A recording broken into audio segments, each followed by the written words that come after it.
तो welcome everyone for the next lecture. आज हम एक different type of finite automata start करने वाले हैं। सो that is finite automata with output. तो अभी तक हमने जितने भी फाइनाइट मशीन्स कह सकते हो, फाइनाइट स्टेट मशीन कह सकते हो या फाइनाइट ऑटोमेटा कह सकते हो, जो भी हमने मशीन डिस्कस की है, DFA, NFA, epsilon, NFA, all those were actually acceptors, right. तो वहाँ पे क्या था, if we are giving some string as the input. So there are two possibilities. There are two kind of results you can have. Either the string would be rejected or it would be accepted, right? That is why they were called as acceptors.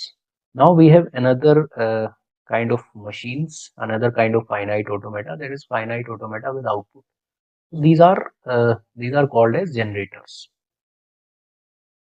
If we go by the formal definition, so it is if we remove the restriction of acceptance, right? So there is no concept of acceptance here. What we'll be doing, basically we'll be giving some input, and then against that input our machine will generate output. If we remove this restriction of acceptance and consider the machine model where the output can be chosen from some other alphabet, right? सी यहाँ पे एक और concept है output alphabet का। अभी तक जो हमने कॉन्सेप्ट पढ़ा था वहां पे हमने अल्फाबेट का मतलब था input alphabet, but now as we are talking about the output that is to be generated by the machine, तो यहाँ पे एक आउटपुट अल्फाबेट भी होगा। सिंबल्स जो है वो इनपुट अल्फाबेट और आउटपुट अल्फाबेट के जो सिंबल है वो सेम भी हो सकते हैं, डिफरेंट भी हो सकते हैं, ठीक है। ऑलराइट, तो यहाँ पे हमारे पास दो मशीन है basically, one is Moore machine, other one is Mealy machine. Mealy machine and Moore machine काफी पॉपुलर है। तो सबसे पहले हम मूरे मशीन से स्टार्ट करते हैं। तो मूरे मशीन में क्या होगा, when the output function z of t depends only on the present state q of t, right? जी, यहाँ पे एक्सेप्टेंस का जो कॉन्सेप्ट है वो हमने एक तरह से हटा दिया है और अब हम आउटपुट जनरेशन की बात कर रहे हैं। तो अगर हमारा आउटपुट जनरेशन सिर्फ करंट स्टेट पे डिपेंड करता है, यानी वो करंट इनपुट, जो करंट इनपुट सिंबल है उस पर डिपेंड नहीं करता है, only the state is responsible for the generation of the output, then such kind of machine is called as Moore machine, right. So the output is independent of the current input symbol, ठीक है। तो आप इसे ऐसे याद रख सकते हो कि जो आउटपुट जनरेट होगा वो सिर्फ स्टेट करेगी, यानी स्टेट के करस्पॉन्डिंग आपको आउटपुट मिलेगा। इस तरह की मशीन को हम बोलते हैं मूरे मशीन, ठीक है। So z of t is basically the output that is to be generated at any point of time. Lambda is the output function and that output function is basically dependent only on the current state q of t. तो अगर हम formally define करें,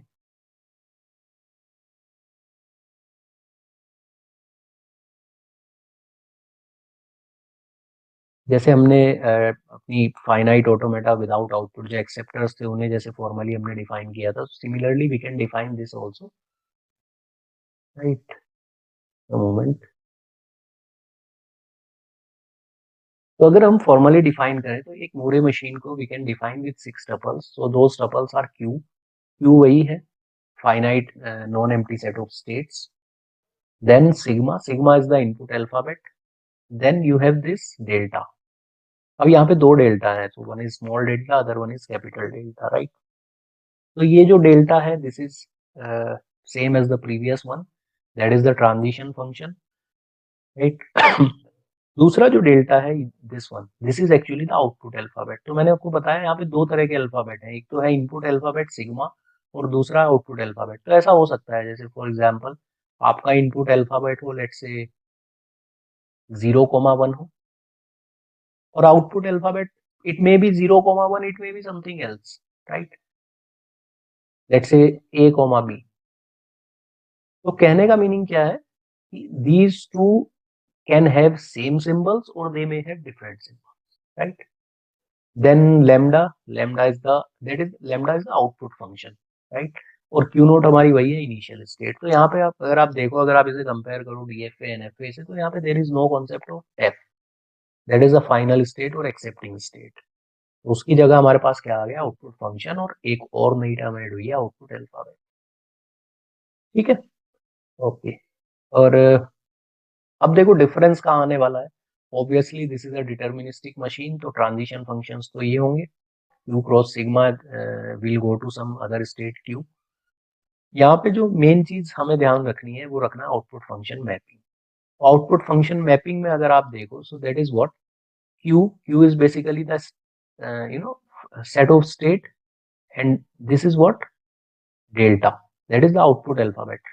यहाँ पे आप देखो सिर्फ state से ही आउटपुट जनरेट हो रहा है, right. So that is what, that is a Moore machine.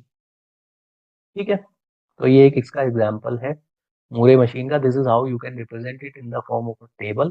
So present states are there, Q not Q1, 4 state है हमारे पास। Q नोट हमारी इनिशियल स्टेट है, और फिर हम कह रहे हैं नेक्स्ट स्टेट क्या होगी।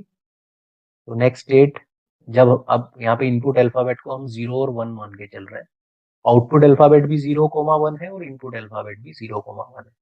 तो 0 पे अगर आप Q नोट से ट्रांजिशन लेते हो, so it will go to Q3 on 0, and on 1 it will go to Q1, right?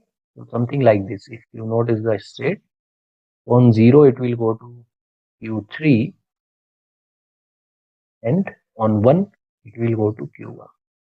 वैसे ही है, सेम फाइनाइट स्टेट मशीन जैसे हम रिप्रेजेंट करते थे। अब यहाँ पे मेन चीज क्या है जहां से आपको पता चलेगा कि ये मूरे मशीन है, तो यू कैन सी हेयर कि यहाँ पे आउटपुट कॉलम जो है ना वो एक सिंगल आउटपुट है। दैट मीन्स ये जो आउटपुट है what ever is being generated, ये इस इनपुट पे डिपेंड नहीं कर रहा, this is only dependent on the current state. यानी Q नोट का आउटपुट हमेशा 0 होने वाला है irrespective of the input, right. चलो आगे बढ़ते हैं। दूसरी जो मशीन है जो कॉमन हमारी फाइनाइट ऑटोमेटा विद आउटपुट है, दैट इज मीले मशीन। तो how Mealy machine is different from Moore machine?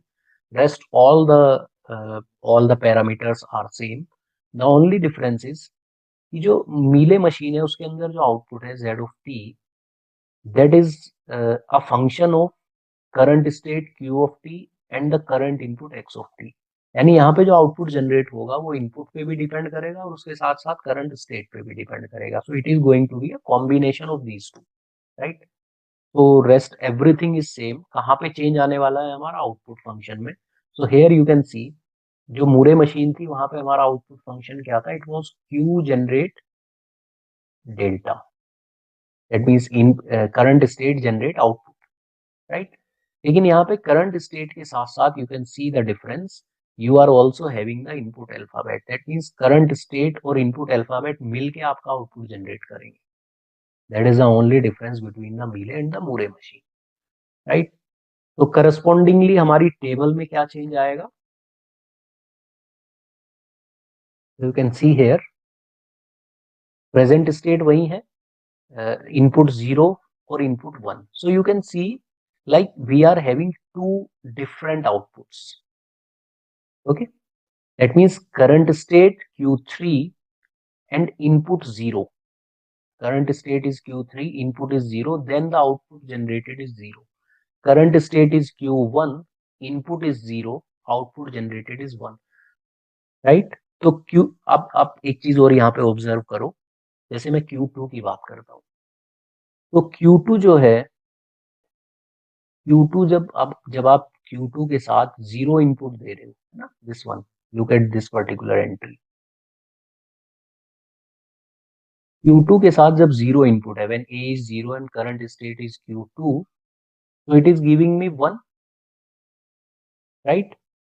And on the other entry you can see this one, when input is 1 and current state is Q2, that means Q2 1 के साथ मिलके क्या output generate कर रहा है, it is generating the output as 0। so here you can see current state दोनों में same है, दोनों में current state आपकी Q2 है, लेकिन जो इनपुट है, इनपुट सिंबल है वो चेंज हो रहा है, यहाँ पे वो 1 है, इधर वो 0 है, और डिफरेंट आउटपुट जनरेट हो रहा है। सो आई कैन से कि जो मेरा आउटपुट है that is actually dependent on the current state as well as the current input. So that is the Mealy machine. Table की हेल्प से आप कैसे आइडेंटिफाई करोगे कि ये मीले मशीन है, तो उसमें हमारे मल्टीपल आउटपुट कॉलम होंगे। जैसे यहाँ पे क्योंकि मेरे पास इनपुट अल्फाबेट में 2 सिंबल थे, तो मेरे पास 2 आउटपुट कॉलम है।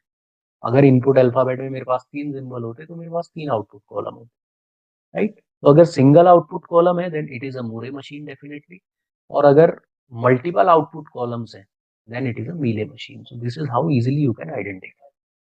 राइट। फिर तो इस लेक्चर को हम यहीं तक रखते हैं। नेक्स्ट लेक्चर में वील सी कि how we can convert a Mealy machine into Moore machine and vice versa. ठीक है, मीले टू मूरे कन्वर्जन थोड़ा स्टैंडर्ड है, it takes bit of time. Moore to Mealy conversion is very easy. तो next lecture में we'll discuss that. Thank you.